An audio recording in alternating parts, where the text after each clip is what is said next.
My friends, I have some sensational news to share with you. Hyundai are slowly starting to see the light. They're listening to the electric Viking. Don't worry, I'm not delusional. They're not really listening to me at all.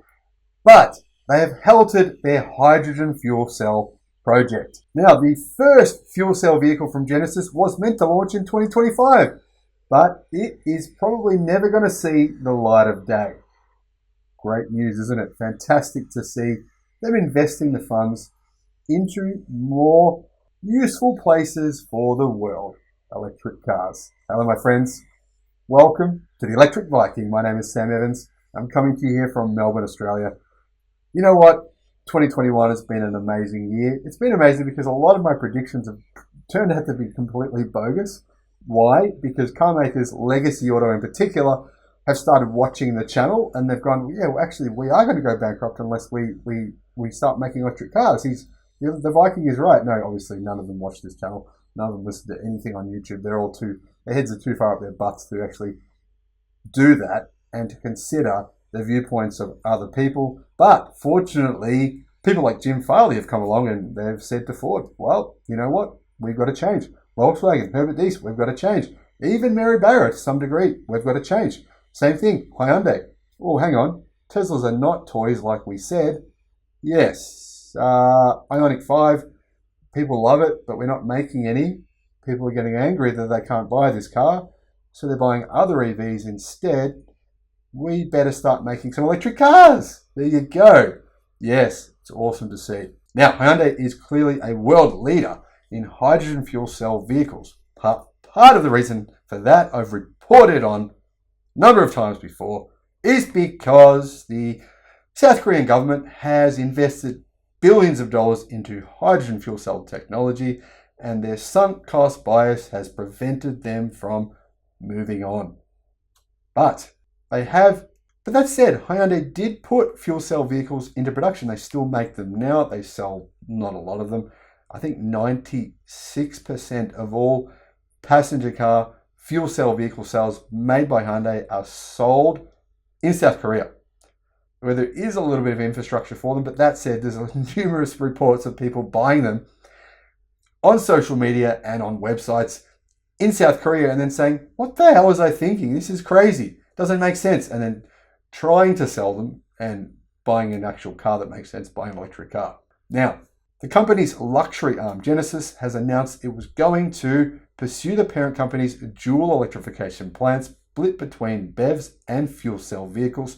And its first fuel cell model was expected to come out in 2025. You know, I made a couple of videos about Hyundai's decision. I think some of them were a bit unpopular because people at the time legitimately thought that hydrogen fuel cell vehicles were a good idea. Like, a lot of these people just weren't interested in maths and science, and they just felt like some emotional connection towards hydrogen fuel cell vehicles. They just don't make any logical sense. But still, I don't know. People criticized me for saying this stuff, and I was amazed because I said, but maths, but science. And they said, no, but we like hydrogen. And I said, why? It doesn't add up. Anyway, Hyundai does, to some extent, appear to have seen the light. But there is still some political pressure, I think, from the government in South Korea where they're like, hey, we gave you billions to put into hydrogen. Where's our return? Anyway, reports from South Korea indicate that Genesis has put the plan to build these hydrogen fuel cell vehicles on hold because hydrogen fuel cell vehicles are not actually luxury cars. They're just annoying cars that are not as efficient as an electric car. Now, this points to technological and marketability limitations where, well, even in South Korea, hydrogen fuel cell vehicles are not really getting a good rap right now. The local newspaper, Chosun, says it has insider information and points to the reason behind this radical decision. I don't think it's radical at all. I think it's just logical. But it apparently has to do with Hyundai testing its third generation hydrogen fuel cell technology only to discover it doesn't deliver the results they were hoping for. It took them 20 years to work that out. I could have told them that 19 years ago. No, 20 years ago. Actually, I couldn't have. I could have told them that when I first watched Tony Sieber's video about hydrogen fuel cell vehicles about 7 years ago, when he just put the maths on a board. It took him about 2 minutes, and I went, oh, okay, hydrogen fuel cell vehicles don't make sense. Thank you, Tony Sieber. By the way, I'll put a link to Tony Sieber's YouTube channel Rethink X in the description below. You should go and subscribe to that dude. He's never said a word about me, by the way, so it's not about me helping him out. It's just about giving you the best information. The group's new fuel cell vehicle tech was unveiled to the public in September this year, and one of its driving ideas was to bring down production costs as much as possible. Hydrogen fuel cell vehicles are inordinately expensive. Now, it was necessary to bring down production costs to make these cars a viable financial proposition and a real rival for battery electric vehicles. In Australia, our idiotic government has purchased a bunch of these Hyundai hydrogen fuel cell vehicles. They're going to pay $140,000 for each of them, and they only get to keep them for 3 years as a lease. And there's only one place to fuel them in Sydney and one in Melbourne. One place. So you can't really drive them anywhere. You got to pay $140,000 and you only get to keep them for 3 years. That's how expensive these things are. Now, the article talking about this issue doesn't give a definitive answer as to what the problem that halted the project was, but I'd say more than likely it was just maths and science. Probably more maths than science, because maths is all you need to work out that hydrogen fuel cell vehicles in terms of passenger cars just don't make sense. Now, the article did say that work on the Genesis fuel cell vehicle was started over a year ago, so they did waste probably millions of dollars on this, but it suggests that it's not the only one affected by the unspecified problem. Hyundai as a whole is reportedly driving resources away from its fuel cell effort, bringing all the plans it announced into question. So in my video talking about why Hyundai will go bankrupt by 2030, which a lot of people didn't agree with, some of you did agree with it, good to see. I was pointing out the fact that they'd go bankrupt because more than half the vehicles they planned on selling in 2030 were going to be vehicles that no one would want. Most of them were fuel cell vehicles, plug-in hybrids, and literally ICE cars. Only battery electric cars only represented about 25% of the vehicles they planned to sell in 2030. That meant that 75% of their cars were going to be in either no demand or at least extremely low demand. And that's a pretty bad recipe. That's a recipe for disaster. And I've got to say, well, you can see that playing out in China right now, where Hyundai and Kia sales have basically fallen off a cliff because they're just not making enough EVs. It's already happening faster than I predicted. Hyundai clearly has seen the writing on the wall.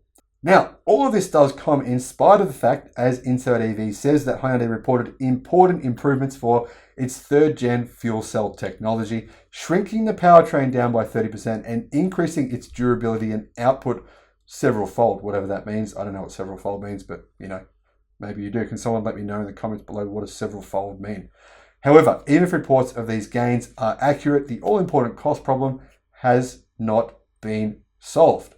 Now, so far the company hasn't actually officially announced they aren't going to go ahead with their Genesis fuel cell vehicle. This could just be hearsay, this could be true. I suspect it's true. Now, considering there's been an enormous amount of effort and resources poured into this project over the course of more than 20 years, well, good on Hyundai for finally seeing the light and saying, yep, sunk cost bias be damned. We're going to do the logical thing and just move on with the future. Now, if you didn't know this, Hyundai's first production fuel cell vehicle was the 2001 Santa Fe fuel cell electric vehicle. Hydrogen fuel cell electric vehicle, by the way, which was replaced by the Tucson fuel cell electric vehicle in 2005. Next came the iX35 fuel cell electric vehicle in 2012. Now, its current fuel cell vehicle, the Nexo, went on sale in 2018 as a unique model, not a repurposed ICE vehicle like the others were, a move that clearly hinted at Hyundai's commitment to hydrogen passenger car vehicles, which they've got to be wavering on right now. There's no question that they're having second thoughts. So let me know in the comment section below, do you agree with me on this hydrogen debacle? Or is it a debacle, or do you think Hyundai should continue to make full cell vehicles?